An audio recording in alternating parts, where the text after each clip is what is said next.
Discretion is advised.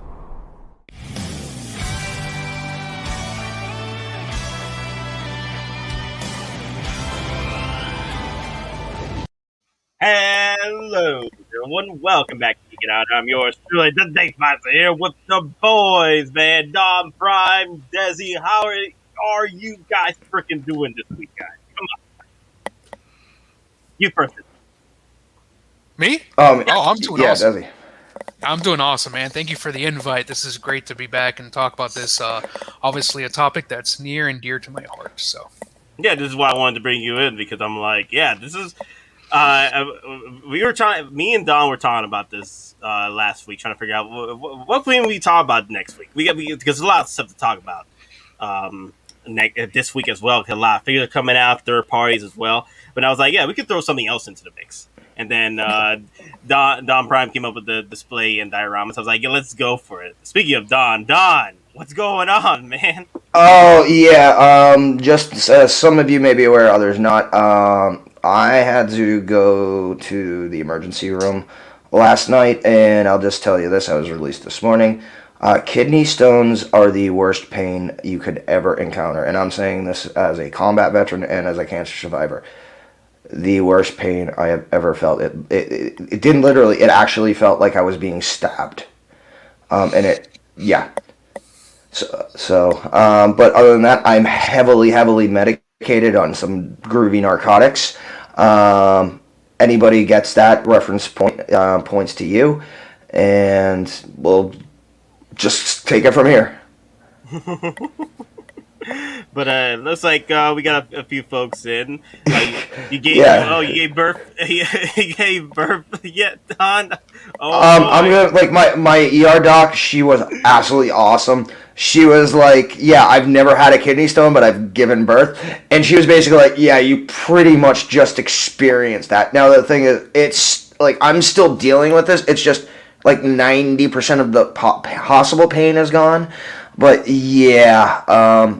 I wish that on no one. Like, yeah, no one. I've heard. I'm sorry, Don. At least it's in the past, right? Yeah, it's in the past. You wish you could just we-warp things again. Okay. Oh my God, look at this. Who's the Nate imposter? I don't know what you're talking about. This is Nate. This is Nate 2.0 right now. All right. I shaved my head. All right. I had to get rid of the hair, man. It driving me insane. It's the geeking out uniform. It's fine. the geeking out uniform. This is my new skin. This is my new Fortnite skin for today. Yeah, I mean, I haven't gotten a haircut since before I went to Florida, so it was like, yeah, it's too hot. Like, we just had a friggin' heat wave, so I'm like, yeah, it's time to shave. But I just left my Gundam hat somewhere else, and I don't know where I put it, so I'm just getting back from my drinkcation, so I'm like trying to figure out what the heck did I put everything. I just can't remember. But yeah, guys. So today we're just gonna be talking about dioramas, bases, display cases, stuff that can just really put your figures on the freaking map. Like, are you out of your mind getting all these damn figures and not getting the proper displays? To show them off? You guys are out of your damn minds. You need the proper displays. You need to give them that finesse. You know what I mean? And that's what we're gonna be talking about today. Like, is it needed? And I'll tell you this much, man. Since I'm only, I do mostly just static figures, like museum poses, which it's been called the Sardine Collection from Ninja a few times already. He's been a public hater of this channel for a good bit, which rightfully so. I appreciate you coming in and just dropping the hate. Okay, because I'm like, oh my God, and whenever my videos pop up, whenever I have streams with Dom Prime and the boys, you get wowed up about it. I'm like, oh, that's hold dear to my heart. I'm probably gonna make some sardine collection shirts just for the channel. Yes, my sardine collection is right behind me. But I do sometimes dabble with different posts, depending on the figures. I already talked about this with Don Prime in our last stream together. where the dangers of posing. Certain figures you can do that, but then those that actually put in the effort for these poses also put in the effort to have these different dioramas, these displays to bring out these figures to life.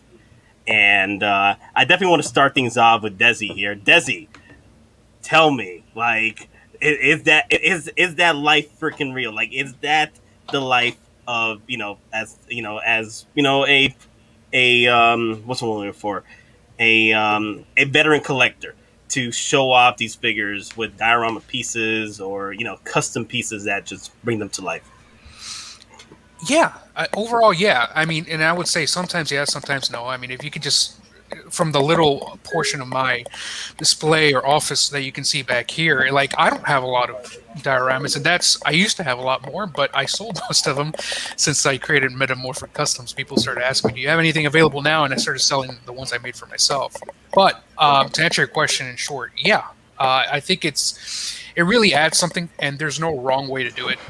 Even from the basic, I have no base whatsoever. It's just a figure in the middle of the Detolf shelf, and there's only one per shelf. I've seen that. That looks beautiful too. That's great if you have enough Detolfs that you can accomplish. Yeah, have enough space, but I don't mind that. I actually don't mind that because it's very, like you literally come into a museum and you see all these, you got this soul shelf just for that figure. I always thought it was pretty cool. Yeah. If you have space for it, I can never do that. I mean, that's that's like a classic minimalist. But if done right, it looks just as well as a figure case that's full of figures in diorama or scene displays. It's all about the aesthetic. It's all about how you present what you have. So. Yeah, absolutely. And then there's the polar opposite where I think the most figures I have in one case is probably 4, which is a little bit crowded. I don't like it, but I don't have that much space, even though I have 14 Detolfs. But so you feel 4 is too much for one Detolf on the shelf? I'm trying to look around. Yeah, I think 4 is a little bit too much for me. And again, this is just for me. And I'm looking at, actually, this is my first Hot Toy I ever bought, which is the Chopper Predator, the classic Predator, and I've got Dutch and Billy all on the same shelf. And like it works, you can see them, but it's a little crowded. Like I just don't know where else to put them for right now. So yeah, I think 3 you can pull off because you can have 2 in the back and then 1 in the middle in the front, or vice versa, and that's just the figures themselves, right? And then you can add diorama bases or not, depending on what you want to accomplish, right? So on the other hand, I've got Mando over here on that base I did, right? So it's just him, right? But that base takes up a larger portion of that shelf. So many options, right? And none of them are right or wrong. It's just what looks best to you. No, yeah, I don't mind Detolfs. I think it's the cheapest way to get what you want, and usually Detolfs are sold like IKEA, right? Mm-hmm. And if you can find them now. Yeah, they're sold out in my area, in the Miami area. So I think they're still sold out. But I love Detolfs. I'm a big defender of Detolfs because I know a lot of people like to gripe on them. But I also love Modu cases. I don't have Modu cases because I actually really do like Detolfs. I might switch to Modu cases in the future, but for now, these are good. You just light them. That's it. I think they look really nice, especially if you have several of them all lined up. Okay, I've been catching up on this sound as well. Okay. Is it coming from my end or? I'm just trying to figure this out. Where's it coming from? Who's typing Morse code? Don, is that you? You're the only one that could actually pull this off from our experiences here in this group. I'll be honest, we didn't even learn Morse code. Yeah. Okay. Or if we did, it was Okay, it's back now. It's back. Is it back? Is it back? Hello. I'm not doing it. I don't hear anything. Wait. Talk, Desi. Talking, testing, 1, 2, 3. Hear anything? It might be coming from you. Huh. Okay, keep talking. Okay. Testing 1. Testing 1, 2, 3. Yeah, that's what it was. Yeah, that's what it is. That's what it is. Yeah, it's just a bounce back. Oh, sorry, guys. I think it's just the tip in the mic is causing that Morse code sound. Maybe it'll stop. Sorry, I can't hear it on my end, obviously, because it's my mic. But Hey, it's all good. If no one is too annoyed by the Morse coding, mic, I think that's the reason why. It's just the feedback that's coming off from Desi's voice into the mic is causing that. If you guys don't mind that, then we're gonna Sorry, keep guys. going. It is what it is, man. But let me see. Where were we? Where were we at? Okay, so displays purposes. Yeah, I like when I first started collecting. I only started collecting the Killsborough display cases. If they're a little bigger, they're a lot more stylish compared to the actual um, D-tops for me. But I only have two D-tops, and I only got them because they were free nearby. So I never even bought a D-top. I just went over and they were free. I'm like, okay, grab them. But Free is good. yeah, free is Yeah. good. I have not picked up any more D-tops after that, unless it's like a good deal on them. But as far as for me, China cabinets have been really cool. For me anyway. Like the one I have over here. A lot of people like to say it is a Modu case. It is not. It's actually a China cabinet that is blacked out. And then the other China cabinet, which is right next to this one. This one right here is a Killsborough or Burrow display case. I love these. I think I could fit a freaking the what's his name? The damn what's that bastard's name? The creature that Hot Toys just released with Quill. Demogorgon. How do you say it? Is that The that's 3A not- Demogorgon? No. The actual ride from Hot Toys. The Blurg? Quill. The Blurg. Yeah. Oh, yeah, okay. I think I could fit the Blurg in here. That tadpole looking son of a bitch. Yeah, I could fit a Blurg here. If I have like four more of these, and this is one I have for my Hulkbuster. So, the Rancor. Oh my god! Like if I could get the Rancor from Sideshow, the really massive one, that'd be freaking epic. But I don't know where to put that. Hey, the baby one is canon. The baby. The small Okay, one. Moochie, right? Mochi. Yeah, I mean, yeah, and I just love that. Someone should do like one of those funny cuts, on YouTube. It's like, oh, it's Moochie, and then do it in the SpongeBob voice. 22 years later, and you just see Luke killing him. Moochie, no! Exactly. Yeah, I just want to. Yeah, if anyone can do that real quick, please put that up. Just cut from the end of that scene where it's Jabba's Rancor, and then you just 22 years later, and it's just Luke killing him. Best fan edit ever. Exactly. Can a Hulkbuster fit in a D-top? Yes, it can. Actually, you can either straighten it or angle it.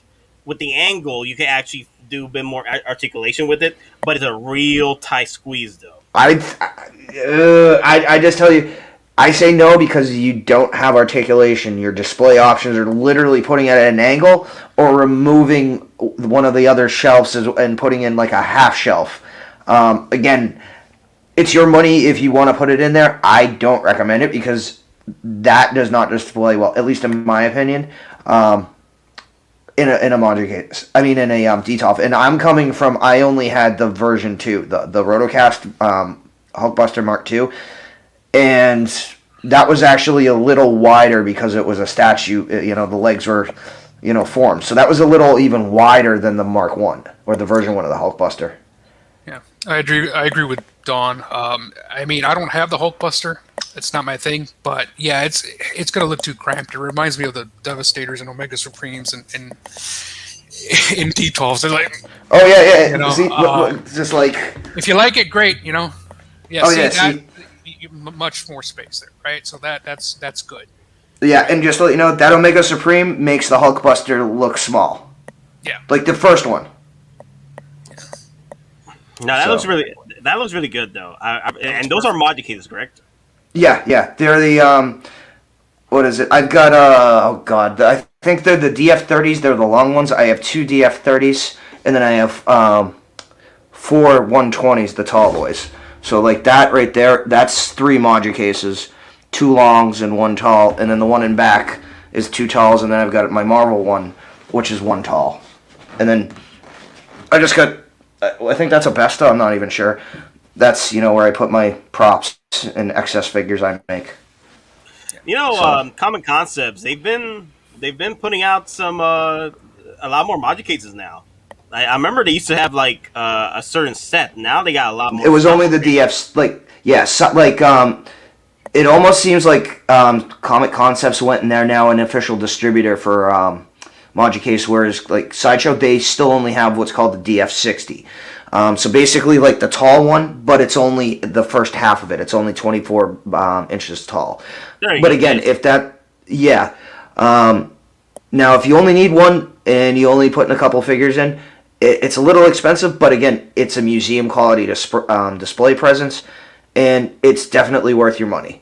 You have a lot of ability to do customizations with it. You can, obviously, they come with their own lights, but then they also have the holes in the back. So again, if you run a soap reactor, you can run smart plugs, you own lighting, so you don't actually have to make any physical modifications to the back. It's already there for you.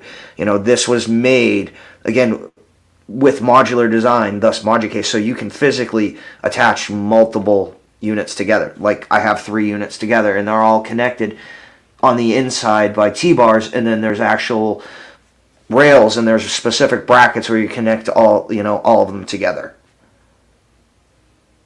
Now, Big Dog Pound 1 is asking, can you assemble the Melody Key and place lights in afterwards? Yeah, but they actually come with specific lights for each case. Like the tall boys, they only come with one light because they go on the actual diameter. But the long ones, they come with 2 lights. So they actually, and they're almost like in channels that you would put at the top, so it doesn't actually extend down that much, so it looks flush. So if I bought module cases last year and I put it together, right? I see an option up there where you can just buy the lighting. So can I buy the light today and just go ahead and install it, even though it's been installed for the actual module case has been assembled for like over a year?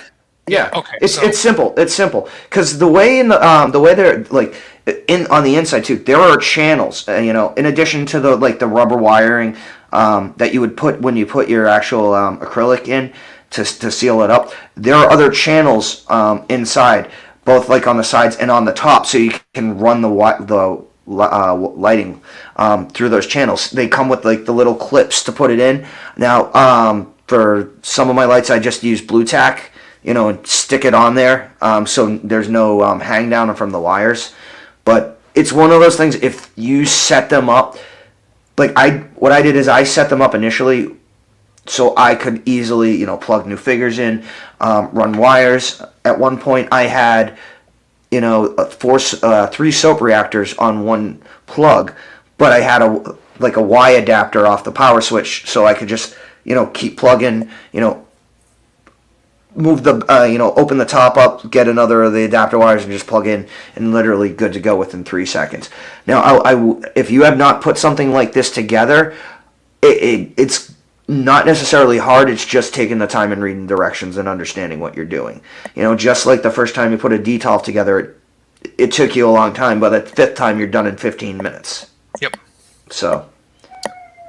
Yeah, I don't mind module cases. I actually, module cases was supposed to be my first purchase for display purposes. And then I kept getting these deals over at Facebook Marketplace where people were selling their damn China cabinets for $100. And these are case cabinets that are worth between $500 to $1,000 depending of design or depending on the company. And I just kept $100. Here we go. Hey, I could get some. Here's some of my steaming money. Here we go. Buy something nice. Yeah. So Big Dog Pound has another question about the risers. So people will ask this, obviously. All right. So just another quick look. If you actually see, I don't know if you can, but my module. My module cases have a 4-inch riser on them already. Module case actually builds the risers specific as well for each case, so you can order risers. I have one in my setup. I have 1, 2, 3, 4. So I even though I have 6 cases, I have 5 risers, And they're all each riser is made for each specific model. And again, you can order those, and they will come with your Modular cases. And they're literally like one of the, I think, the last things you put on. Again, because at that point, once for the actual assembly, then you put like the frame in for the bottom, or if you're putting shelving in. But like once you put that in, all you got to do is flip it over and do your final assembly. I didn't even know about the riser. Yeah, well, again, it's been a while since I placed an order. He might even have different options on the risers, but I got the 10 centimeter, which is basically 4 inches. And I would say to people, like I mentioned, I really like details. I like the look. However, if I were to start from scratch today, I'd probably go Modular case. Not because details aren't good. I think they're great. I like the look, but it's just, Modular cases are that next step. But the reason I just don't do it all at once is because I don't want to do half and half. I don't want to replace it slowly because I don't like that look. I kind of just want to do it all at once. But that's replacing 14 detolfs or the equivalent space. And Modular case is quite a. I think I made the calculation. It was like $7,000, right? So it's a hefty price. Yeah, your numbers aren't that off. Now I'll be completely honest. My first order was was for I think Black Friday 2018. They had just started listing orders to the United States. So, and I didn't pay full price, completely honest. I got a Black Friday deal.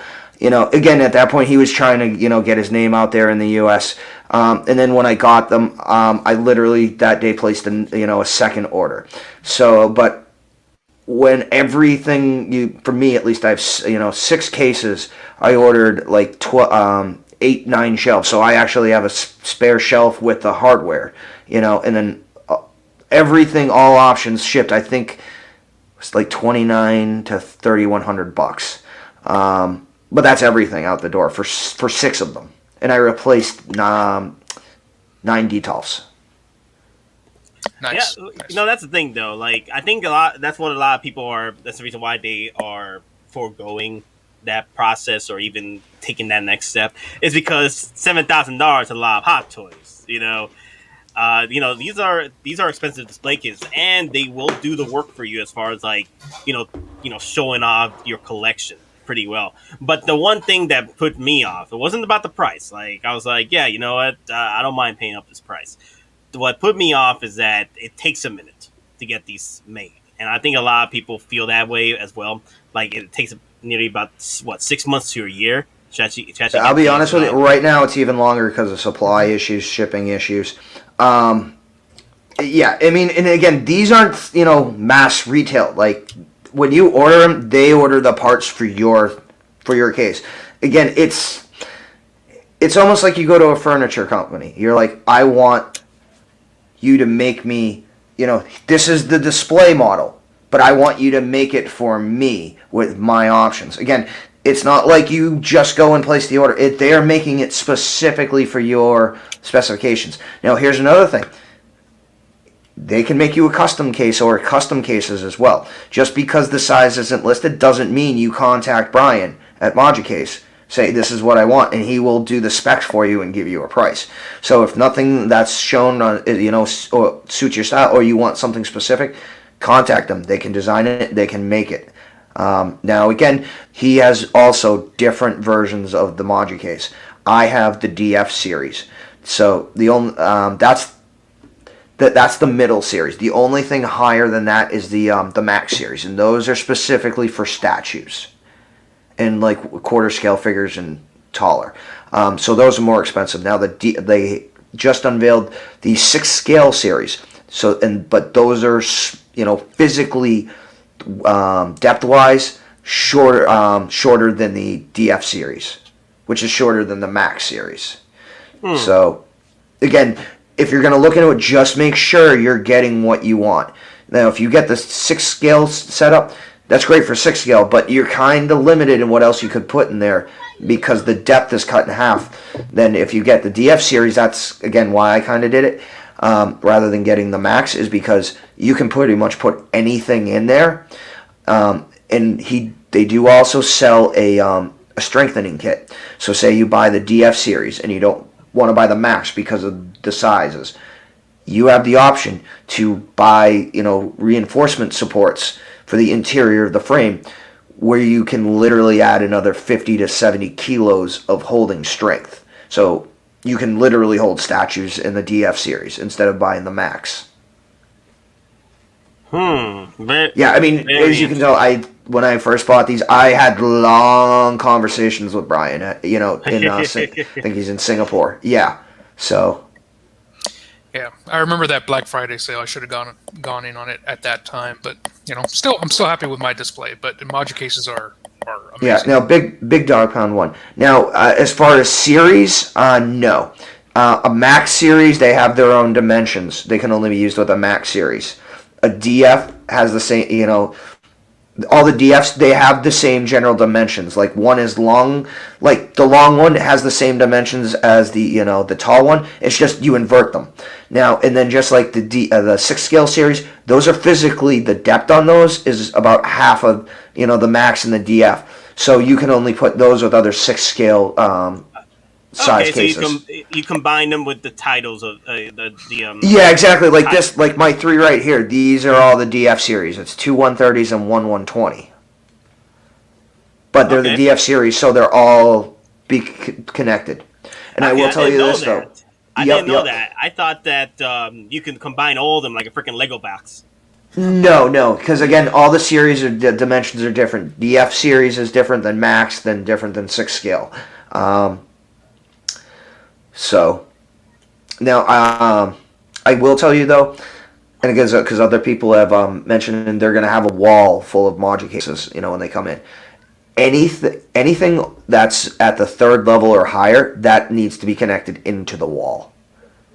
Because, again, especially if it's on a riser, you do need anything the 3rd level or higher needs to be on a wall. Now, again, if you're only going 2 levels, or if you're only going to the tallest level that like the DF 120 is, which is 48 inches minus the riser, add the riser, it's 52 inches.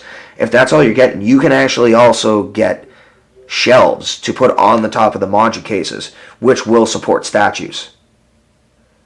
And again, those are specific to each model. Like the 130 has one size, the 120 has another size.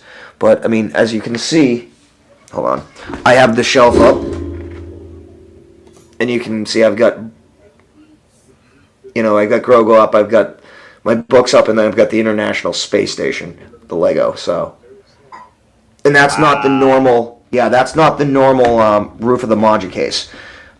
You'd have to pay separate to get those shelves, because otherwise they're set up, even the top, so keep building. Again, it's designed with modularity and design and purpose. Man, this is like next level stuff, man. It looks beautiful. It is. I guess before we continue with the next one, Rob Swallow, his next question is: do you get a lot of the glare from the plexiglass? It's not plexiglass. It's acrylic, but yes. And again, it's one of those things. If you have lights inside your display, again, I have multiple CCFL sabers now, in my Clone Wars display. Then, I've got the side drop, for the backdrop of Stormy Han. That's all lit up. I've got the Carbonite Han from Sideshow. That's all lit up. So yeah, there is some reflection. It's one of those things you really can't do anything about it because of the material that's being used. It is acrylic. I'd just say be really careful. Unfortunately, they like to get a lot of gunk and stuff on them, but like Brian, he includes cleaning kits, like the actual like microfiber cloths. Mm-hmm. Those work perfectly. I think I have like 15 of those, just for module case. Yeah. Wow, that's... we can literally spend like maybe 2 hours just developing, not developing, but streaming, having. Give me a second.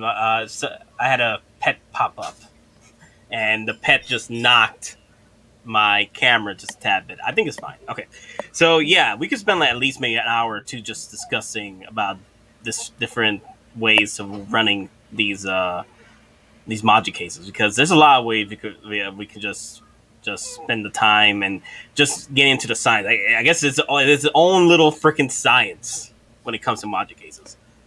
Yeah. No. For big, as far as UV protected, I'm gonna be honest. I don't actually know. Yes or no. I do know though these were designed specifically for displaying collectibles.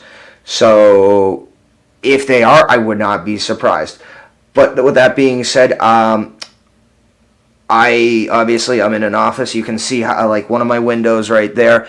I've got the module case and I've got it like the back is against the window and I've got film on it. The window itself, UV film. So anything that gets through the window, it's already blocked. And again, I've positioned my module cases so that none of them are getting direct sunlight. They might get a little bit of an angle, but they're not.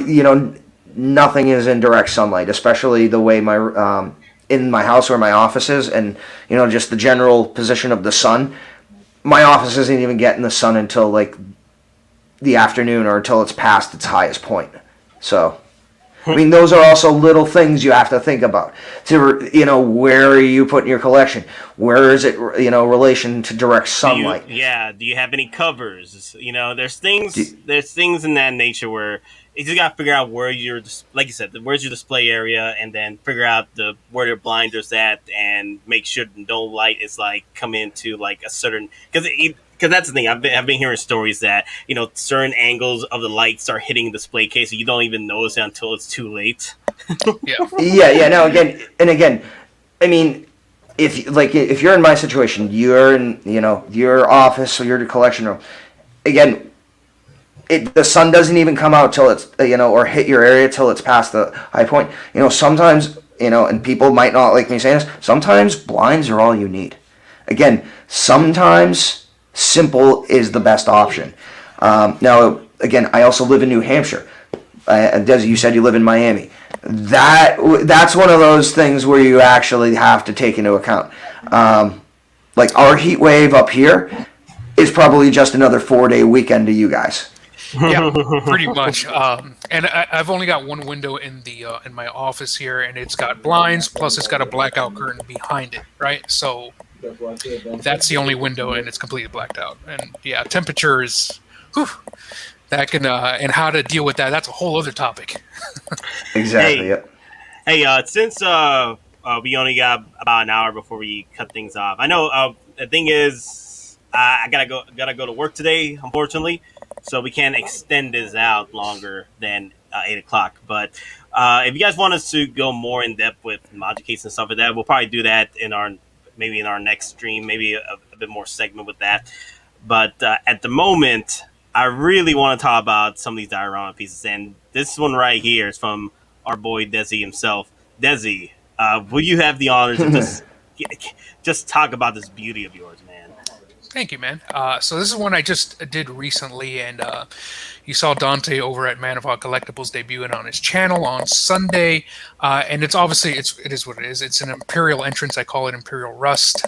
It was obviously inspired by that scene in the first season of Mandalorian, and I say inspired by because it's not exact. I kind of wanted, and I did that on purpose. I kind of wanted to add my own flair, and it's got light up features. This is the first time I incorporated light up features into one of my bases. I've been wanting to do that for a while. It's got that Imperial greeting droid, the barrel you saw in the other pictures. It was just a lot of fun to make, and this would be perfect for a module case. So I usually my base.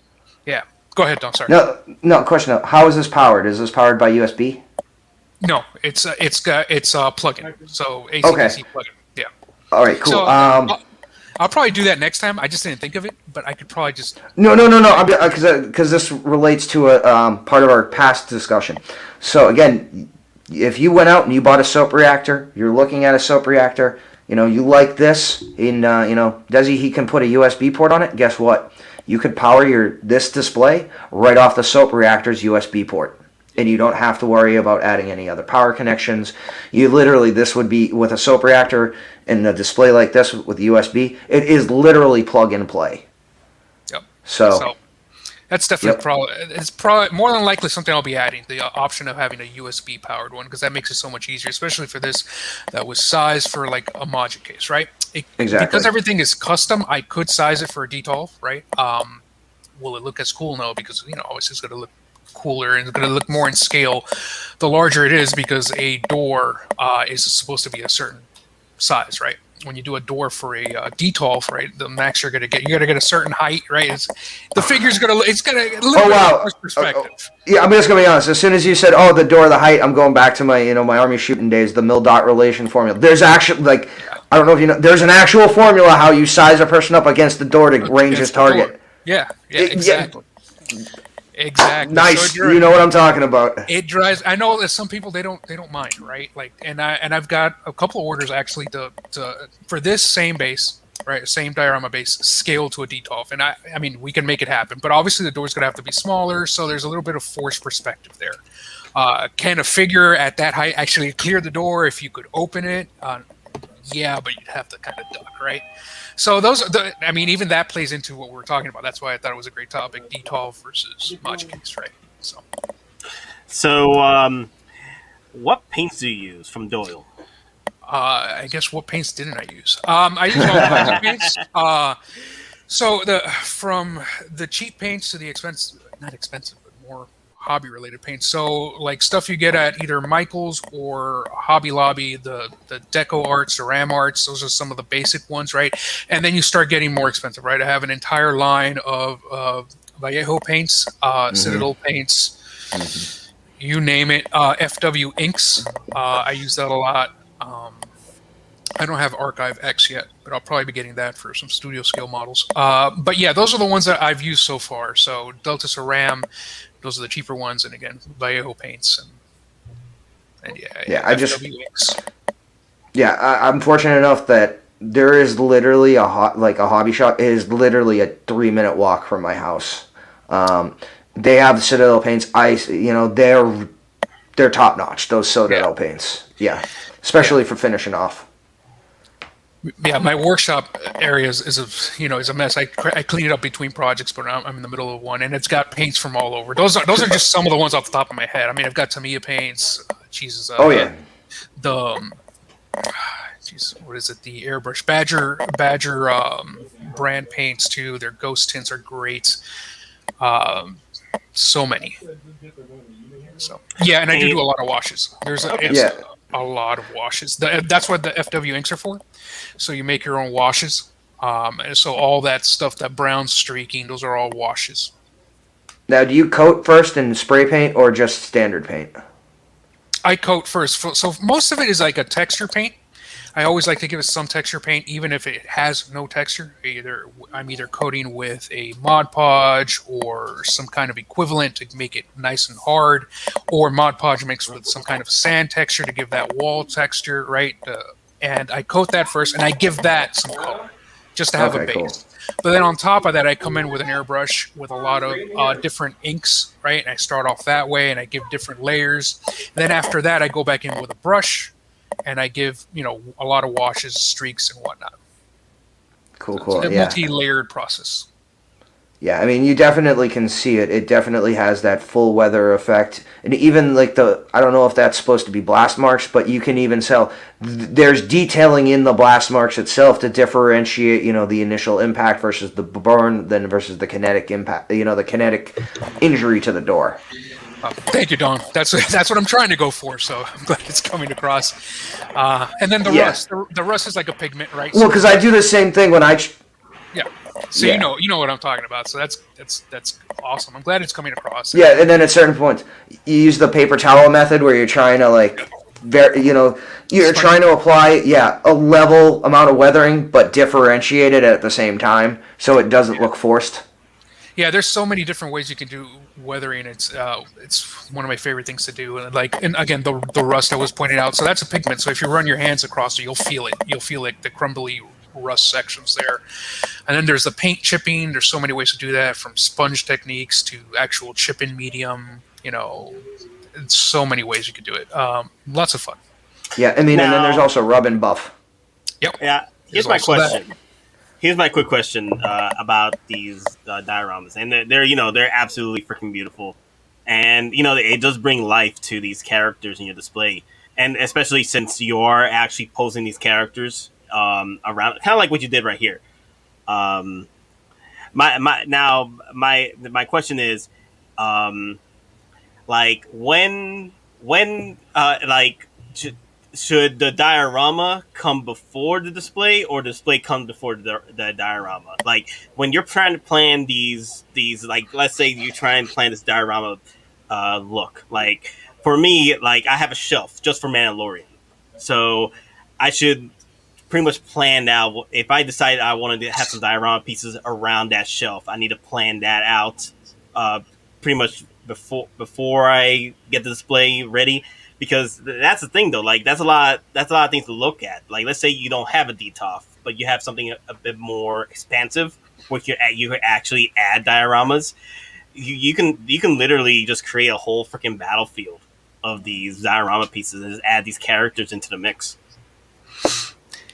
Yeah, and that's a great question, because really it's what comes first, the diorama or the display, right? Well, it's more of what is your display area, right? Because you might not have a module case, you might not have a D12, you might want to put this on your kitchen table for I saw someone that didn't put it on their kitchen table, but they had kind of like it's like a TV kind of stand, and that's where they had all their figures very nicely displayed. But it wasn't traditional; it was out in the open, it wasn't sealed, and they wanted something large to fit that footprint. So it's just about finding out what is the size of your display area, right? And then it can be sized to it. And that's a good thing about custom dioramas as well. It's sized specifically to what you want. So. Like the one you had in the picture right there, that I sized that. I wanted it to fit in a module case, more or less. That won't fit in mine, unless I put it on top of the on top of the details, which is fine. That's if you want to do that too. Some people do that. I do that with my statues; they go on the top.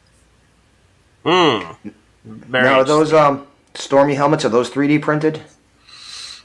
Yes, they are. Okay. Those are 3D printed. I scaled them, modeled them, changed them a little bit to my liking, and then I went in and broke them off, Yep. made those holes, made the visors, because the holes were they didn't have visors, so painted them up. That was a lot of fun. Cool. Yeah, I think another reason why people like to make these purchases for diorama pieces. I haven't bought a diorama piece yet, but eventually I might.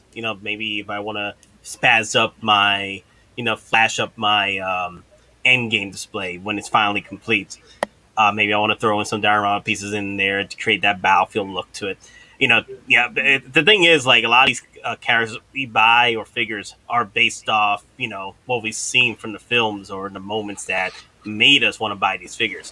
Like, as for me, the Mandalorian, the moment, the 421 moment, like I literally bought 4 Remnant Troopers. I have them. I have them. They're not displayed yet because I'm moving things around a bit. But I want to display the 4 Remnant Troopers against Mando by himself. With his plasma rifle and his blaster, taking on the 4 Remnant Troopers. Because that moment pretty much sealed the deal for me.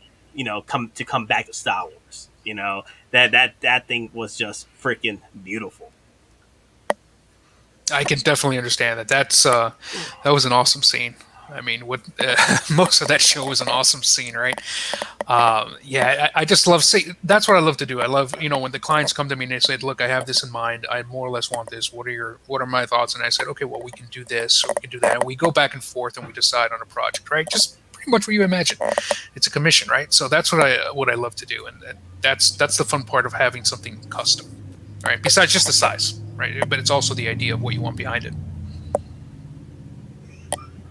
Yeah, I feel like we're moving more towards, okay, I know there's the static and then the regular museum, the regular stuff, for your displays. But I feel like we're moving more towards that if you want your displays to pop, you need to level up, and diorama pieces and adding straying away from the museum poses and to actual action poses to bring these characters to life. And I do agree. Like, I love it when I see it. And as for me, I'm more in light poses and museum, like I've said before, or the sardine collection. But I do enjoy the way I have it. And then if you feel like you want to take that next step in displaying your figures that way. Like the diorama pieces, especially from Desi's work. You could literally just wow your audience or your friends that come by. Dude, you pretty much brought this to life.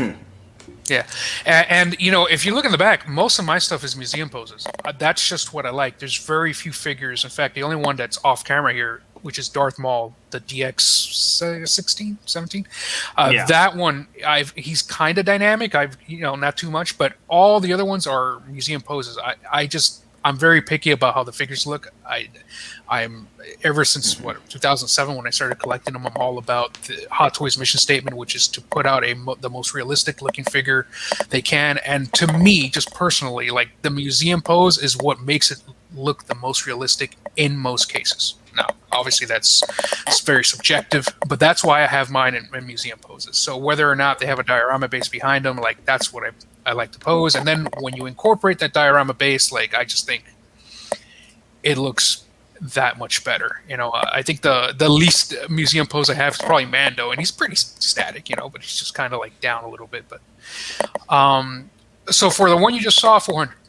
That's 400 before shipping. That's one of my larger bases, which incorporates all the lights. It's a lot of work. It takes me several days to do, plus all the 3D printing. So, as you can imagine, with anything custom, it's probably going to be more expensive than something you can just get mass-produced, right? So, that's how much this one goes for. As opposed to, something like one of my base toppers, which I've mentioned in other streams before, that's, anywhere between $60 to $100, depending on the style.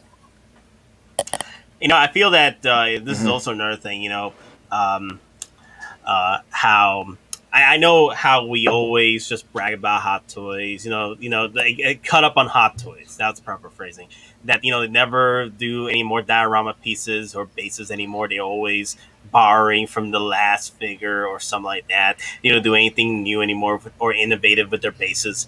And I feel that that one of the reasons why they do that is because they're trying to meet to where, the middle ground where you can still get this figure for, $250, $300, but, they got to make the cut in the corners and then sacrifices. I understand where they're coming in, but it just bothers me a little bit where I'm like, oh man, I wish we had that half TIE Fighter display for the damn Moff Gideon figure, where you just comment out that you got the freaking half TIE Fighter. Well, the deluxe stealth suit Spider-Man that comes with the Molten Man base? Hot Toys didn't even design that. They subcontracted that out. Wasn't that Hive? Was it Hive that did that? I think so. Studios? Yeah. But they didn't even do it. Yeah, I have that one because it's such an awesome. Well, I have it also because I got it from a really good price overseas. Oh yeah. I think the only one I've ever bought overseas was that, just because it was cheaper than getting it. Oh yeah, like mine was $180. The full deluxe one shipped. Yeah, exactly. So, and I just wanted the base. Like, it's awesome with the light up and everything. So when you get something like that, that's pretty neat. Yep. I'll say this much: if Hot Toys can drop that as a deluxe piece for Boba Fett, oh my god, for the clean Boba Fett, for Book of Boba Fett, that'd be freaking epic. Oh, I think that's guaranteed. They've all look no further than to King T'Challa. They did his throne, so yeah, it's happening. Yeah. Speaking of thrones, we just gotta talk about this one, and I know everybody's been talking about it so far, and Toys Box, they're having some fun here, man. They're having some fun here with this freaking throne, baby. And this is like, I love throne pieces because it's something easy, it's a diorama piece. It's still a diorama piece. I like how it plays out as a figure and also as a diorama piece for your displays.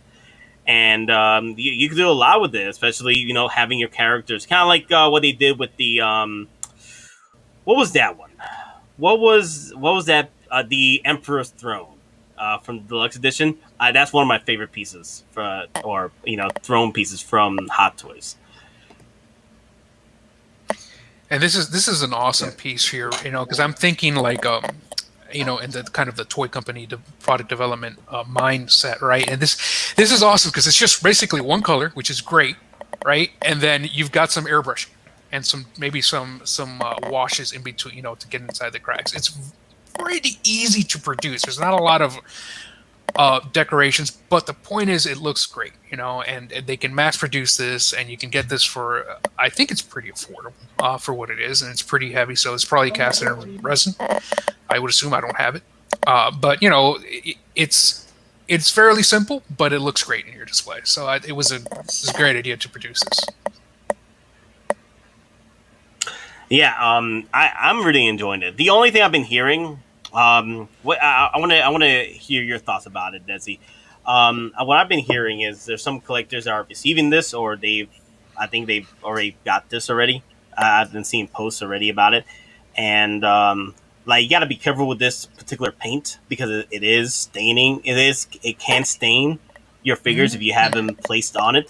What do you think? What do we think is the reason why that's happening? Well, okay, that's interesting to know. Obviously, I don't have this on hand. So my question I would start asking questions, right? Because I know some paints can, although the paints they use in mass production are some of the best, most sturdiest paints you'll get, they're still paint, right? So it's still prone to rubbing, and we see that all the time with Hottoys. So that could be it here. If they're not using a clear coat, if they're using the wrong clear coat, right, on top of this, it could definitely lead to staining, right? Especially if the figure starts rubbing up against it or something like that, or you've got fabric on it, the fabric can stain this can stain the fabric, right? So it's just the quality of paint they use, and if they're not using a good quality of paint, you're going to have problems. So if people are starting to experience that, that's something to watch out for. So it's something like this, like if they have their Loki, or any Loki in that matter, you can use it on this figure. To be honest, if you have it rubbing up on the actual base, and then you don't look at it, or take it out, after a few months, and you see, oh my god, I got this gold paint on it. Yeah, if that's what people are saying, right? Because this looks awesome, right? I'm looking at this picture; it looks great. But if that's what people are saying, that for me, and I speak only for myself, I probably wouldn't sit them on the base. I would try to stand them on it somehow. And I know it's a throne that defeats the purpose, but the reason I'm saying that is so that if anything gets stained, it's the bottom of the boots, right? Of the feet, and nothing else. But I wouldn't take that chance if it's something that we're starting to see a lot. That is kind of. I'll say this much: like, I did consider trying to buy the T'Challa throne for my Black Panther, but I didn't want to pick up the Wakanda throne because I did not want to put my figure on that throne and just bend the rubber or bend the plastic on the figure, his suit, and just cause that damage to it. And that's the reason why I don't really, even if I like when my Star Wars Emperor throne.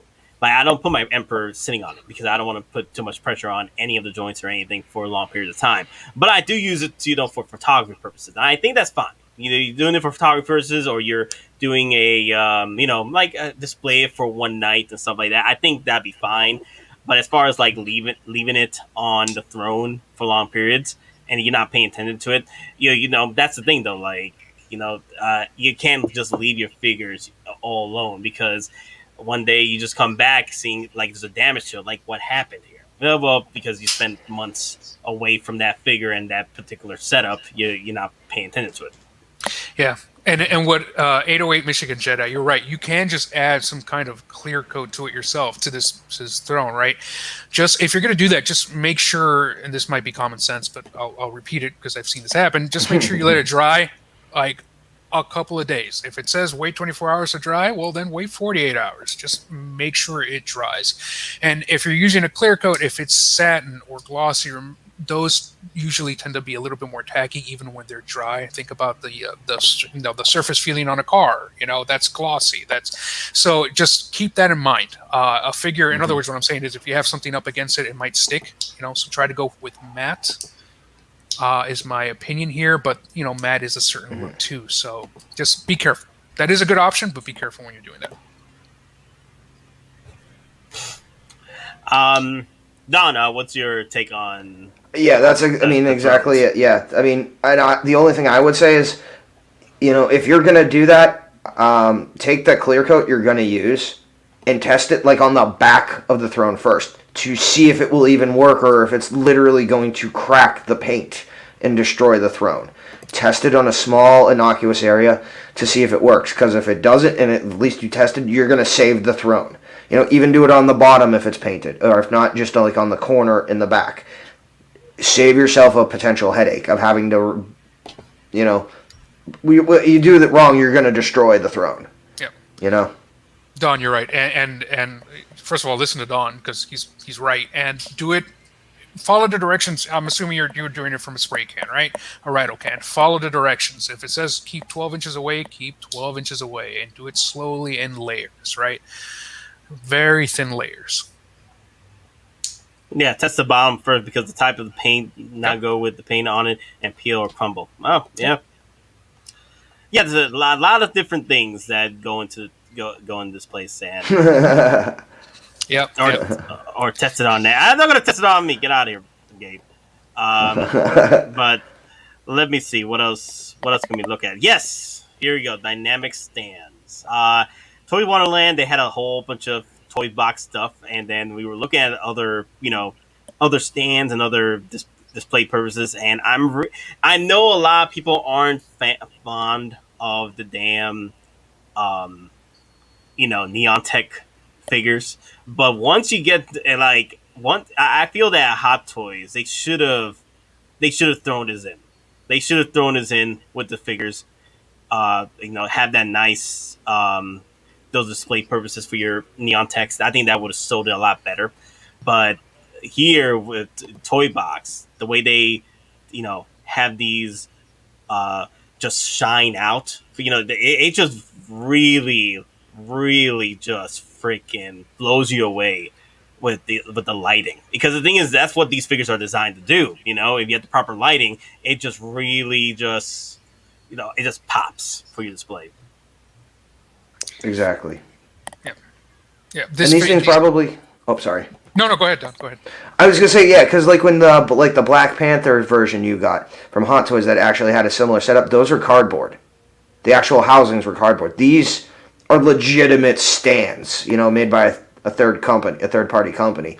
So these will last longer than your Hot Toys, LED backlight LED stands as well. So these Neon Tech figures really need this lighting. That's what they're Neon Tech, right? It's in the name.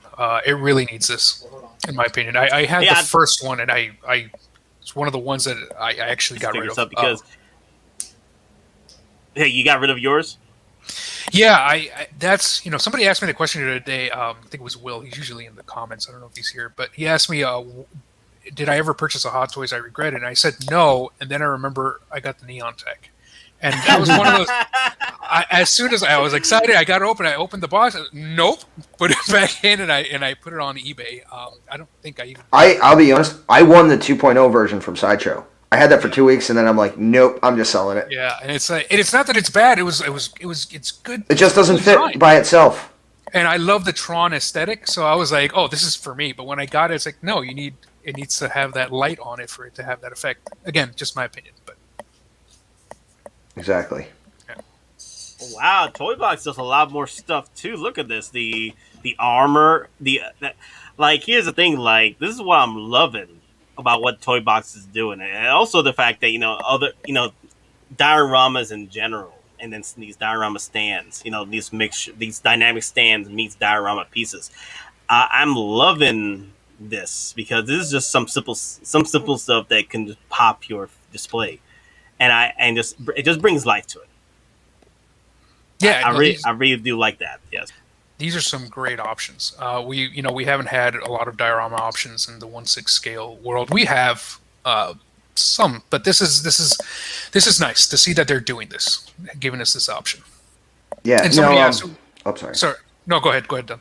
I was just gonna say, don't forget to show the Battlefront stand as well. Oh, the Battlefront stand. Where is it? Yeah. You'll probably have to search for it. Okay, is it here?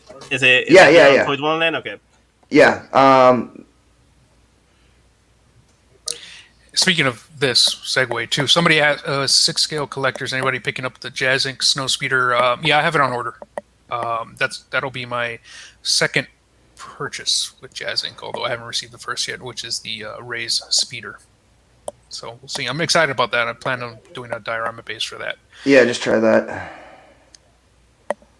Go down. Unless they already sold out of it. We got 3 more pages. Well, 150 pages. Ah, God. Let me see. It is Toy Box, right? Yeah, hold on. Let me see. Toys Box. Battlefront. Or maybe I'm spelling it wrong. Let me see. Toys Box Battle.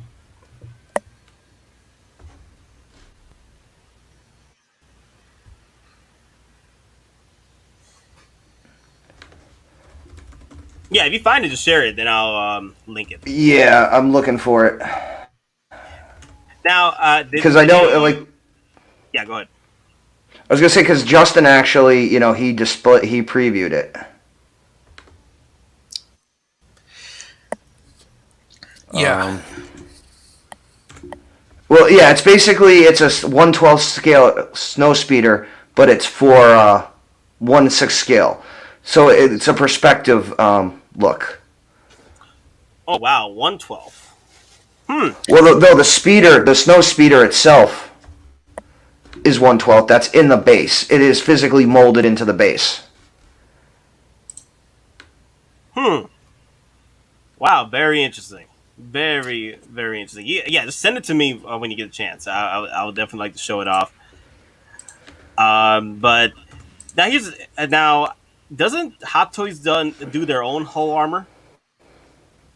Yes, they do. Now the difference is this, like the Toys Box one, that's all supposed to be interconnected, or the interconnection ability is supposed to be better than the Hot Toys one.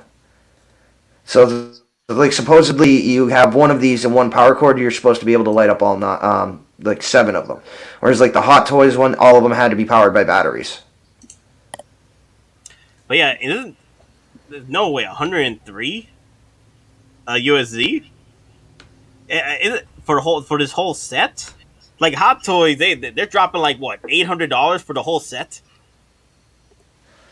No, I think that's per one, not the whole set. Per one. I'm about to say like damn, because let's see, per one. Okay, 1, 2, 3. Yeah. That pretty much put it at the same price.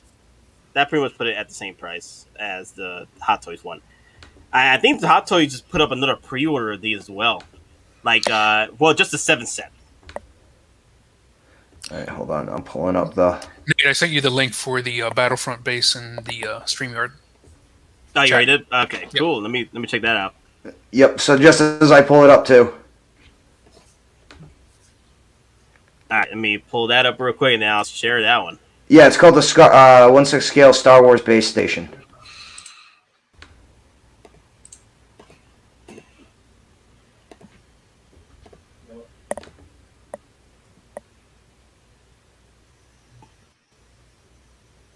Oh wow! Look at that. Yeah, is this so just it's a base? Yeah, that's just the base, and it doesn't also it also includes dynamic stand, but it's like super reinforced because there's pictures of Fett flying from it, and they did a good job of hiding the pole, so it looks like he's flying after knocking out the like that, or he's like literally using that as a stepping stone. Wow, that's pretty cool. Wow. So I think this is, for the price, I think it's great for 1/12 scale.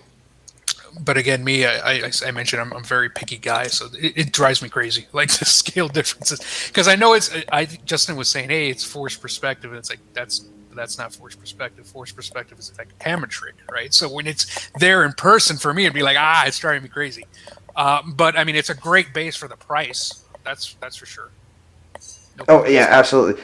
Yeah, like kind of what and like Aries and I were and the other guest last week were having on a discussion when talking about like the height of Quill versus Mando. Like some of the perspective shots, especially when you're looking at the back of the Sandcrawler and Mando's in front, and then Quill, he's left center. So that doesn't give you a good angle to properly judge the height because your perspective is skewed because they're they're not on the same plane. They're at different angles, so the height's not the same visually as well. Yeah, you're right, and especially because it's photography, right, or video. Like Yeah. it depends what shot you're looking at. It could vary. One thing that is kind of off, is the blurg. And I know somebody in one of the groups mentioned it, and they said the blurg is actually too big, and he got eaten alive by everyone saying, "Why are you complaining about this? How dare you? How dare you?" And it's like, guys, he's technically right, but Yeah, they're not going to do two different blurg molds. They're going to do one blurg mold, and then I think they might have upsized him to compensate for that. Just yeah, I think that's probably what they did. At the end of the day, it looks good, but It was funny. Like we had since I got back, because the thing is, I went on the drinkcation, and then they dropped this freaking figure.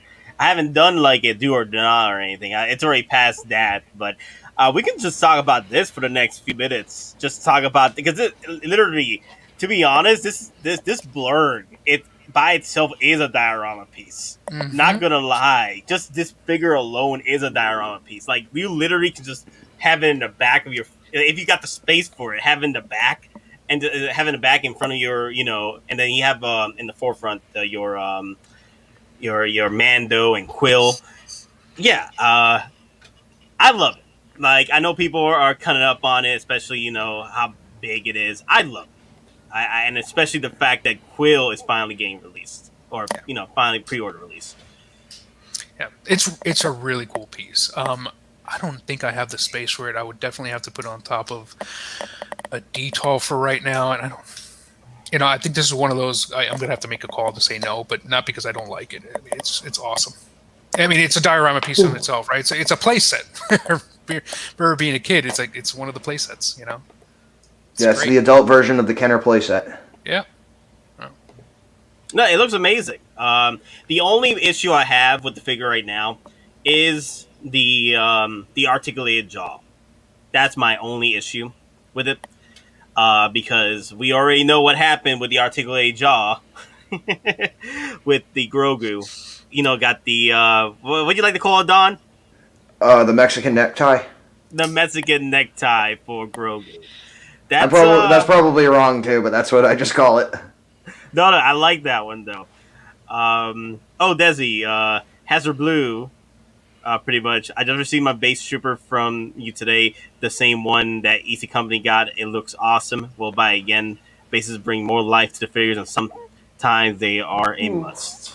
Oh, thank you, sir. Yeah, I noticed that the tracking got to you, so that's awesome, man. I'm glad you like it in person. I'm always very concerned, make sure that everybody likes what they finally get, right? So thanks for letting me know. That's awesome. Glad you're happy. The Colombian necktie. Oh, that's funny. Yeah. Sorry. Okay. That works too. That's what I'm worried about this figure. Like, that means we're gonna have to keep it open, because I remember watching the Nobi video, and the Nobi in his videos, I think it said, don't keep it closed, keep it open. And that sucks though. Like, you got to keep the mouth open so it has less pressure to keep it closed. That sucks. Yeah. It's unless they're gonna. Oh, sorry. No. Go ahead. I'm sorry, Don. I keep interrupting you. I mean, I was thinking, for this, especially with the Baby Yoda situation, they might even want to try something like the pistons that are in the endoskeleton jaw, because that might be a working option. Again, you put pistons in there that have tension hold. That might be your simplest solution to it. And again, the molding in his face would allow for that. Because it's not a straight face. It's not all, flush against, the bone. He's got enough, skin texture. Like, you see where it, folds over between, his mouth and the back of the chin. Like, even right there, that's enough clearance to put an actual, a jaw joint in. Like the endoskeleton skull. Absolutely. Yeah. Mandalorian Huntress, she says, Quill and Blurg are the size and price of a statue, but I cannot resist adding to my collection. The thing is, I'm literally just buying two of these. Like, I'm buying the deluxe version with the Mando, and then I'm buying the one with the Quill, You know, I can't say no to those two figures. I know it's gonna put me at what at a Hulkbuster price. You know, you're spending Hulkbuster money on two figures. I can't say no, man.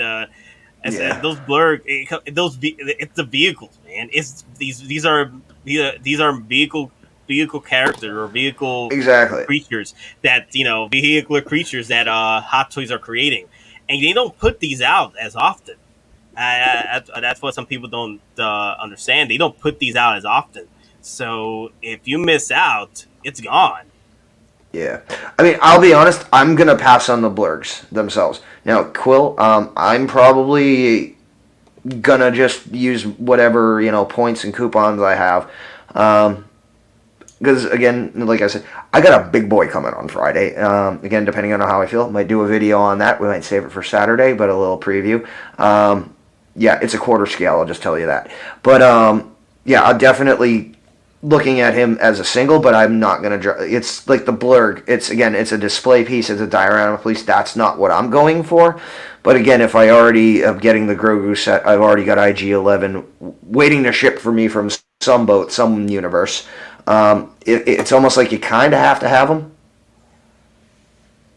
I mean, you don't necessarily need to have a certain figure, but this kind of goes for that whole motif, I think I'm in the same boat as you, Don. I think I'm going to pass on the blurg. Again, I love them, but space, just budgeting and space wise. And then Quill, if I get him, it'll probably be with points or something like that further down the line. Pretty much the exact same boat. Mm-hmm. Yeah, everybody's passed. It seems like everybody's passed on the blurg, and I feel the reason why also is it's the size. That thing is bigger than the damn. You can work with the tumbler. You can work with the Scout Trooper bike, but this thing, it's a whole nother level of size. Like Mandalorian Hunter said, like it's literally a statue. Like it's putting itself, with you're adding the figure and you're adding, the base and the freaking blurg to it. It's a statue at this point. It's a miniature statue, and it's I think it probably in size wise it probably reaches close to the Hulkbusters, and not many people can even buy the Hulkbuster to have in their collection either. So you gotta really think about that. Like you'll be rivaling that of the Hulkbuster when it comes to you get the blurg, and then you got the freaking base on it, and you got the damn figure on top. Yeah, you got to think about all that size and spacing. Absolutely, it's one of the main reasons I'm not getting this. Because if they were release a Tauntaun, for example, I would definitely get that. I think that's cool. I just like that design better. But this, it's like, okay, well, I like it, but not that much. So I'm gonna have to pass on it. Yeah, I'll just be honest. Looking at this shot right here, this shot kind of confirms that he is oversized, because there is almost a shot like this in the series where he's almost like his head is almost at the the actual socket or the joint of the leg. So yeah, I mean this alone, not even worrying about scale or perspective, just from this photo alone, and you look at just him and the blurg from when they were on Mando, he's too big. He's absolutely too big. And that's why I mentioned that guy who he posted a picture and he put the perspective screenshot Hot Toys toy, and he put the perspective, and you could clearly tell it was off. Oh. Yeah, because in your mind, if you know what to do, you're literally making lines or parallel planes to like how things line up, and like then you also got to do like your 180 shift degree, and then yeah, I mean just. It just looks he's too big. At this point, I think he's like 15 to 20% too tall.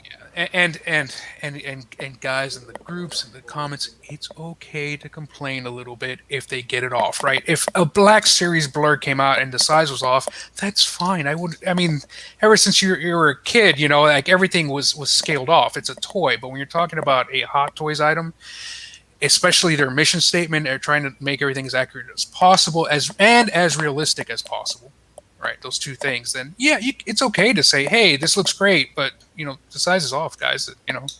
So it's all right to say that as long as you're not an ass about it, right? Exactly. Fine. Yeah. Yeah.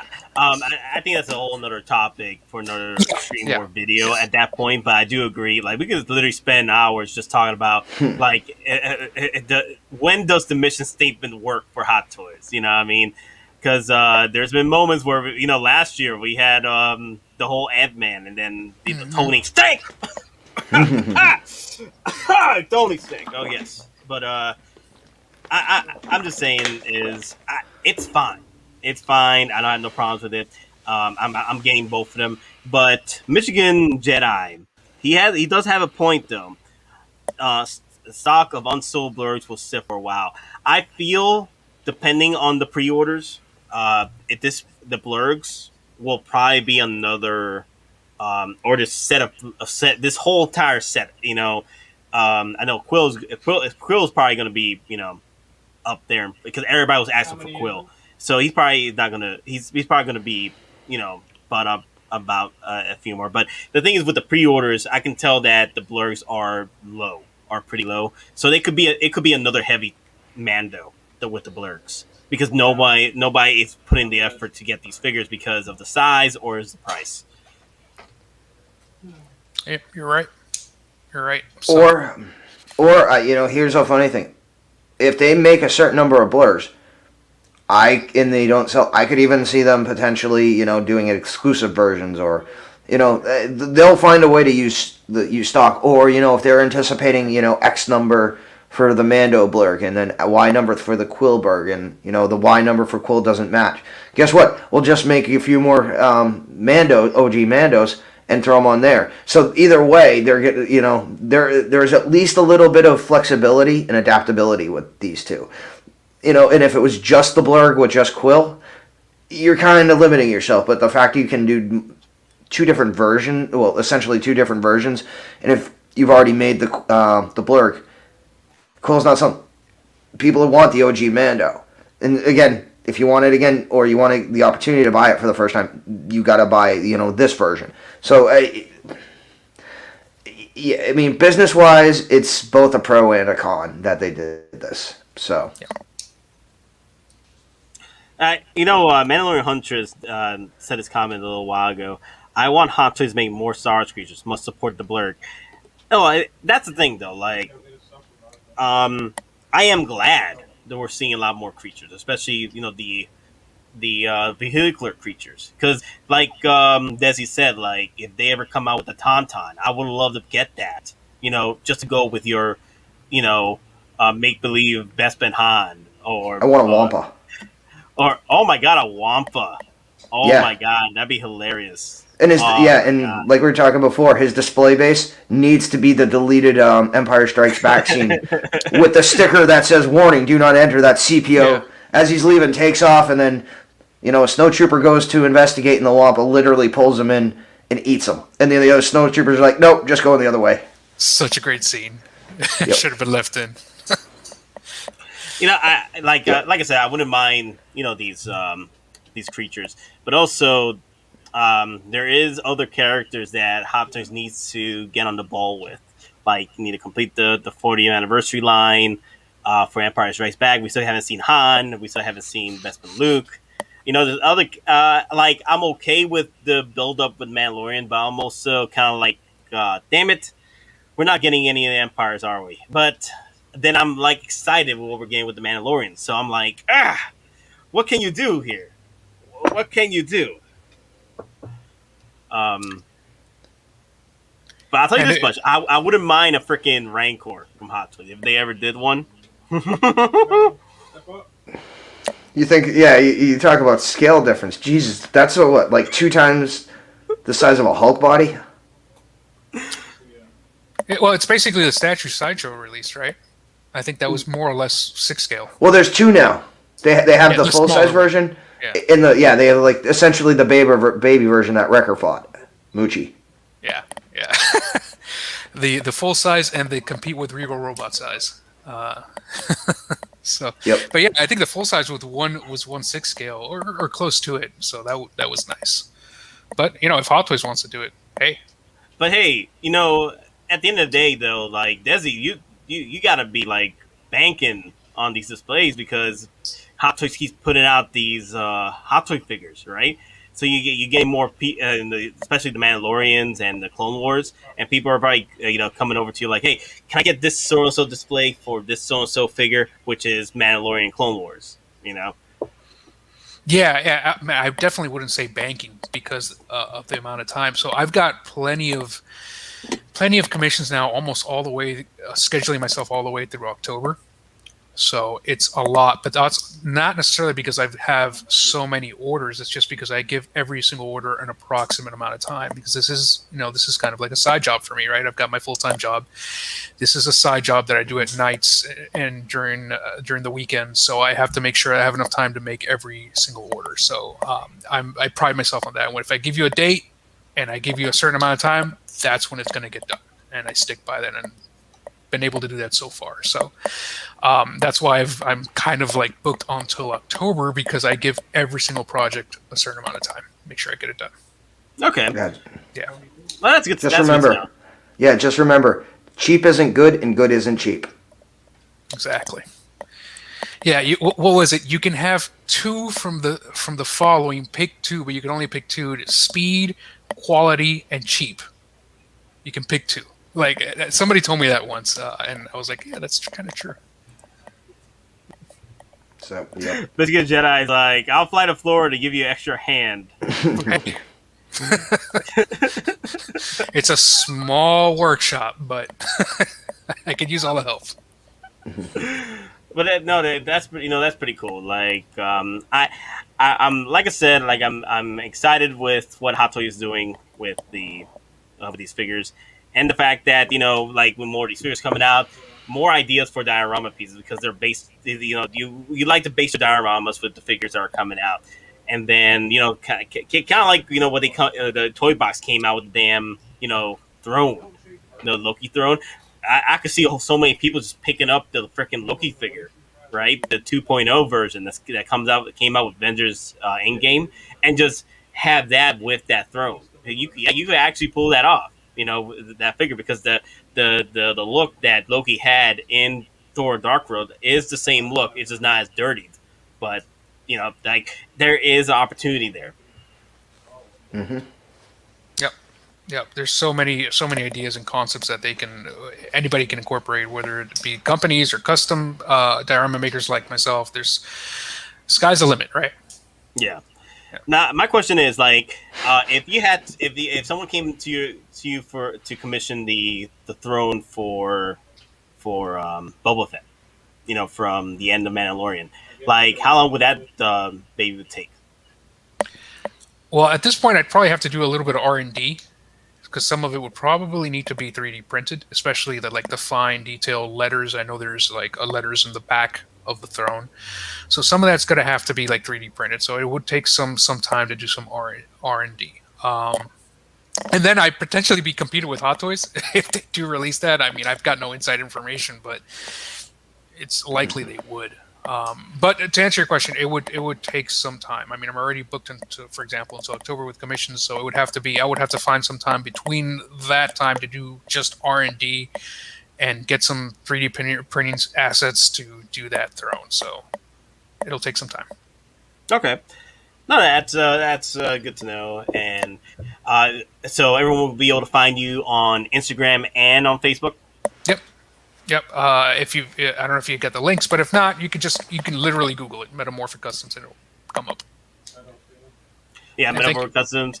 Yeah, we actually had the Facebook group while we were looking at that freaking doorway, which literally straight from the freaking show, which that's freaking awesome. Like that's tempting.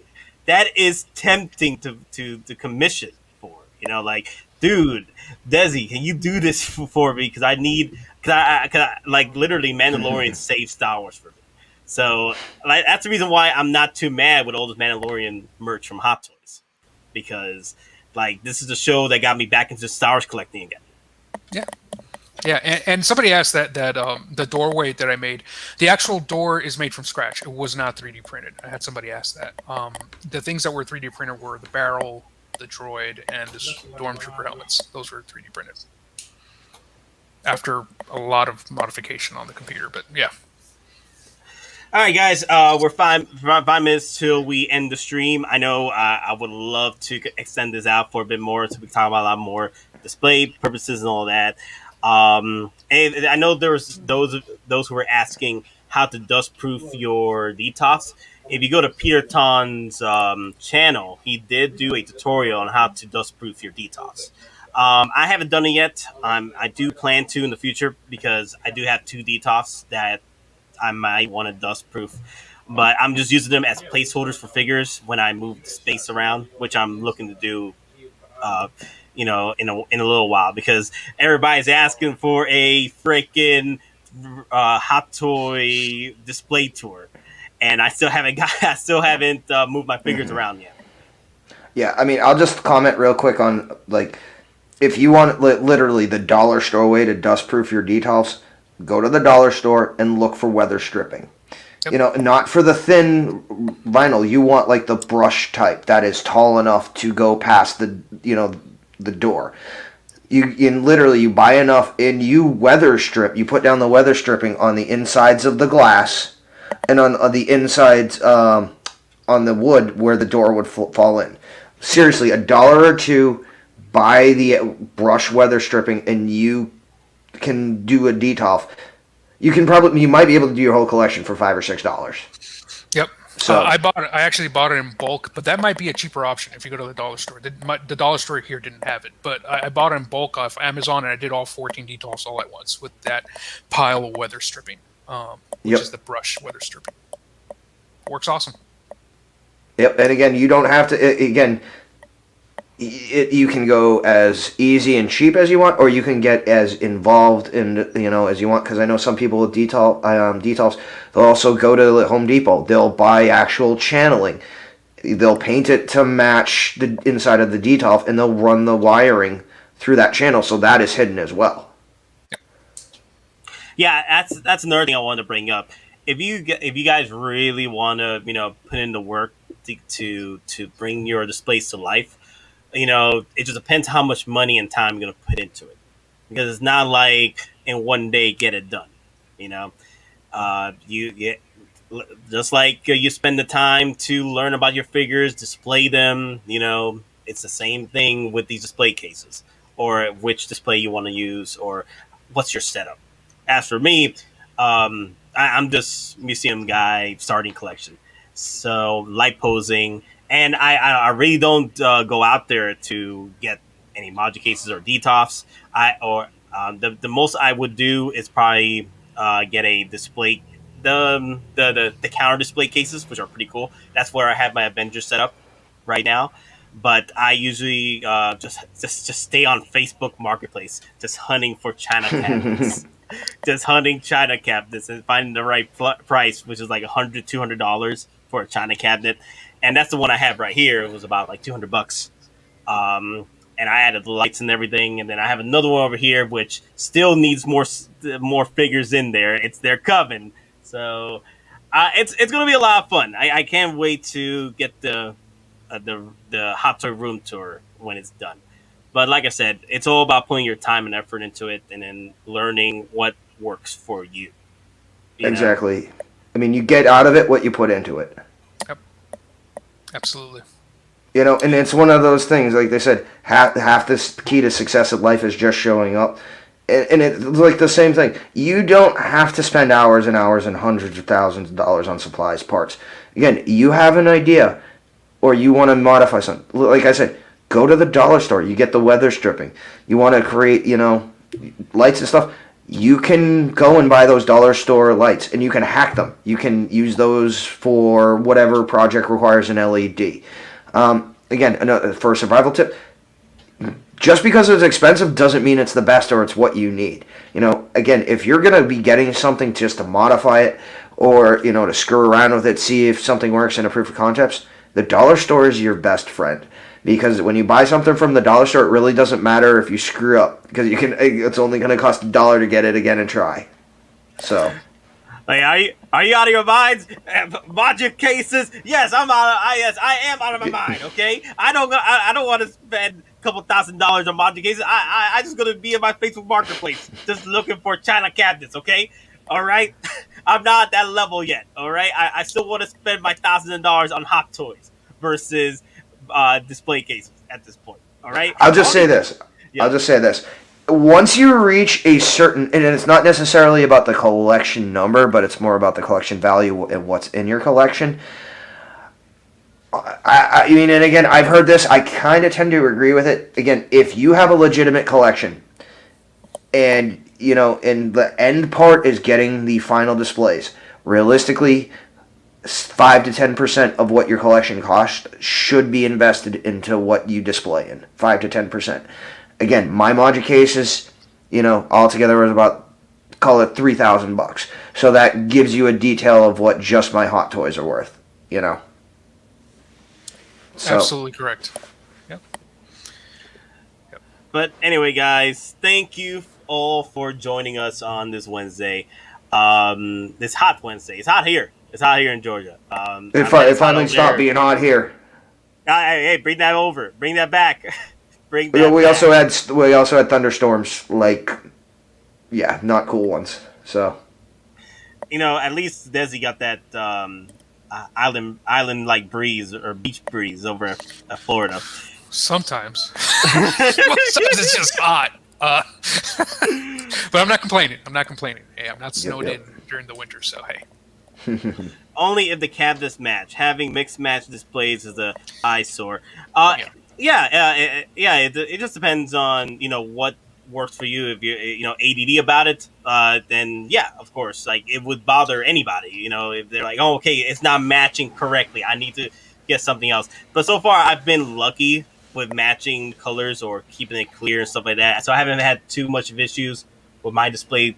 I haven't had a brown and a black or a white one. I've been keeping with the same colors, so I've been lucky with that. That's why I'm just hunting on Facebook Marketplace, and over here it's been wild.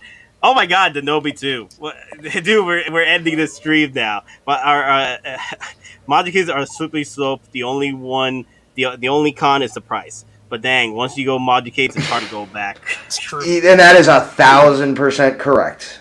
It is 1,000% correct because, like I've said, once you built them, you can set it up for again, just keep adding on, and it literally, USB computer stuff, it literally becomes plug and play if you lay extensions or adapters out, so you just build off it without actually having to do the initial wiring or setup. So. Oh yeah, you guys didn't know there is a stream happening in Denobi's channel at 9 p.m. tonight, Eastern, or 6 p.m. West Coast. West Coast, 6 p.m. West Coast time. I think it is him and Aries from 6 Scale Cantina will be joining up with them. I can't join up with them because I'll be going to work around that time. But good luck to the stream, Denobi, and everyone. Pretty much have a great weekend, and everybody else. Desi, it was a pleasure to have you on the stream again. Thank you, Nate. Thank you. Glad to be here. Yes, I wanted to Thank you, bring you back again, and then Dom Prime. I'm surprised that you are here. Oh yeah, and again, I'll just recap. I got out of the hospital this morning, kidney stones. As someone who's been in combat and war and cancer, Jesus, this was the worst pain I have ever felt in my life, and I wish it on no one. It's that bad. So glad you're better. Yeah. Exotic card. I can't, man. I can't be on the street. I gotta go to work. Today I'm doing overtime, so I can't cancel on this overtime because if I cancel the overtime, I'm canceling money for my Hot Toys. There's more money for my Hot Toys, man. I can't say no. I can't say no. Anyway, guys, hope you have a great rest of your week. Rest of your week, not weekend. Rest of your week. Thanks, and of everyone. course, may the force be with you. Thanks, everyone. Bye.